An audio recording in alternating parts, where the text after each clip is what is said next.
दोस्तों, एक बुद्धिमान व्यक्ति कभी नहीं कहेगा कि वो बुद्धिमान है। इसलिए नहीं कि ऐसा कहने से उसकी बुद्धिमत्ता कम हो जाएगी, बल्कि इसलिए क्योंकि वो ऐसा कहने की व्यर्थता को देख पाता है।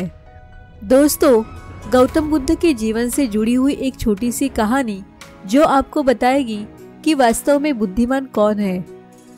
एक नगर में एक लड़का रहा करता था और उसका दिमाग बहुत तेज था और उसकी खासियत ये थी कि वो किसी भी चीज को बड़ी जल्दी और आसानी से सीख लेता था। जहां अन्य लोगों को किसी काम को सीखने में महीने या वर्ष लगते थे, वहीं पर इस लड़के को उसी काम को सीखने में कुछ ही दिन लगते थे।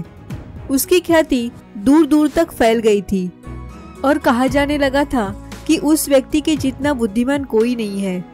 परंतु वो व्यक्ति तो जानता था कि वो भीतर से क्या है। दुनिया में हर व्यक्ति जानता है कि वो भीतर से क्या है, चाहे वो बाहर से कुछ भी दिखाए। वो व्यक्ति भी भीतर से परेशान था, परंतु वो अपने अहंकार से अपने परेशानियों को ढकना चाहता था। दोस्तों, ज्यादातर लोग ऐसे ही करते हैं। वो व्यक्ति अपनी प्रसिद्धि को बढ़ाने के लिए तरह तरह के काम सीख रहा था। वो चित्रकारी करना जानता था, वो मूर्ति बना सकता था और वो गीत गा सकता था और वो दुनिया जहान का हर वो काम सीख चुका था जो उसने अब तक देखे हुए थे। इसलिए उसे अपनी बुद्धिमानी पर अहंकार था, क्योंकि कोई भी साधारण आदमी एक काम कर सकता है या दो काम कर सकता है, ज्यादा से ज्यादा 3 काम कर सकता है, परंतु वो तो सैकड़ों काम कर सकता था और वो भी बहुत अच्छे से। इसलिए उसे अपनी बुद्धिमानी पर अहंकार था। वो इस बात को अंदर ही अंदर मान चुका था कि उसके जितना बुद्धिमान इस दुनिया में कोई भी नहीं है। फिर एक दिन उसका सामना गौतम बुद्ध से होता है। उसे पहली बार एक ऐसा व्यक्ति दिखता है जिससे उसे ईर्ष्या होती है। अब तक उसने ऐसे लोग देखे हुए थे जो उससे ईर्ष्या करते थे, और जहाँ ईर्ष्या होती है वहाँ तुलना का होना निश्चित ही है। वो व्यक्ति अपनी तुलना गौतम बुद्ध के साथ करना शुरू कर देता है। वो आदमी मन में ही सोचता है कि बुद्ध के पास तो एक भिक्षा का कटोरा है, लेकिन मेरे पास धन की कोई कमी नहीं है। बुद्ध के वस्त्र तो साधारण से है, परंतु मेरे वस्त्र बहुत कीमती है। बुद्ध तो जमीन पर नंगे पैर चलते हैं, परंतु मैं नंगे पैर नहीं चलता। इसी तरह वो आदमी सैकड़ों चीजों से अपनी तुलना गौतम बुद्ध के साथ करने लगता है, परंतु हर तुलना के बाद भी वो पाता है कि उसकी ईर्ष्या बुद्ध के प्रति 1% भी कम नहीं होती। वो व्यक्ति मन ही मन सोचता है कि मैं इस भिक्षु से अपनी तुलना क्यों कर रहा हूँ, जबकि मेरा जीवन इसे 100 गुना बेहतर है। लोग भी बुद्ध का सम्मान कर रहे हैं। आखिर इसके भीतर ऐसा क्या है जो मुझ में नहीं है और जिसके कारण मेरे भीतर इसके प्रति ईर्ष्या है।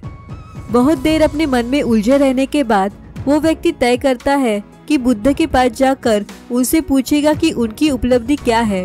वो व्यक्ति अपने सेवकों के साथ बुद्ध के पास जाता है और उनसे कहता है कि मैं इस इलाके का सबसे बुद्धिमान व्यक्ति हूँ और आप अपने आसपास जो भी देख रहे हैं वो मैं सब करना जानता हूँ। किसी भी कार्य को सीखने में मुझे बहुत कम समय लगता है। सभी लोग मेरा सम्मान करते हैं, परंतु इस सब के बाद भी मेरे भीतर आपके लिए ईर्ष्या है।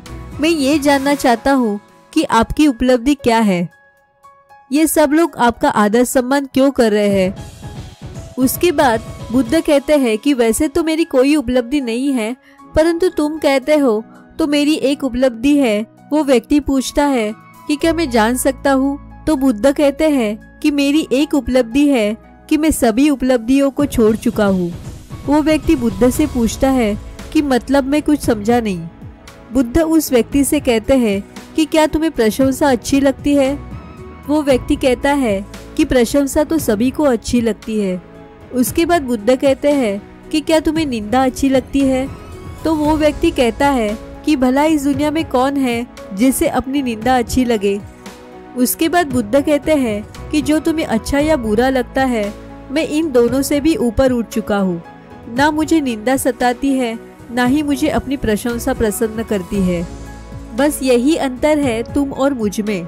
और उसके बाद वो व्यक्ति बुद्ध से कहता है कि परंतु ये कैसे संभव है।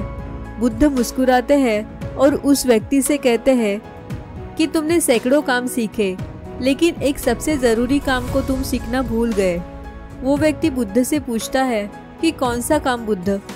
बुद्ध कहते हैं कि अपने मन को नियंत्रण करना। क्या तुम्हें आता है? बुद्ध की वो बात सुन वो व्यक्ति समझ जाता है कि ईर्ष्या का यही कारण था। उसके बाद बुद्ध कहते हैं, जिस व्यक्ति ने सारे जगत को जीत लिया लेकिन अपने मन को नहीं जीता, उसने कुछ भी नहीं जीता। और जिसने अपने मन को जीता परंतु अपना सब कुछ गवा दिया, फिर भी उसने सब कुछ जीत लिया। क्योंकि वास्तव में बुद्धिमान व्यक्ति वही है जो अपने मन का शासक है, वो नहीं जो अपने मन का गुलाम है। गौतम बुद्ध के इन शब्दों को सुनकर उस व्यक्ति का अहंकार टूट जाता है और वो व्यक्ति बुद्ध से कहता है कि क्या आप मुझे अपने मन को जीतना सिखा सकते हैं? बुद्ध कहते हैं कि अवश्य सिखाएंगे, परंतु मैं तुम्हारी सभी उपलब्धियां छीन लूंगा। फिर उसके बाद वो व्यक्ति बुद्ध से कहता है कि मैं तैयार हूँ। उस दिन से वो व्यक्ति ध्यान करना शुरू कर देता है, क्योंकि ध्यान ही वो तरीका है जिससे आप अपने मन को वश में कर सकते हैं। दोस्तों, आप हमारे चैनल पे नए हो तो प्लीज चैनल को सब्सक्राइब कीजिए और आपको ये कहानी कैसी लगी ये कमेंट के द्वारा बताइए। जय हिंद दोस्तों।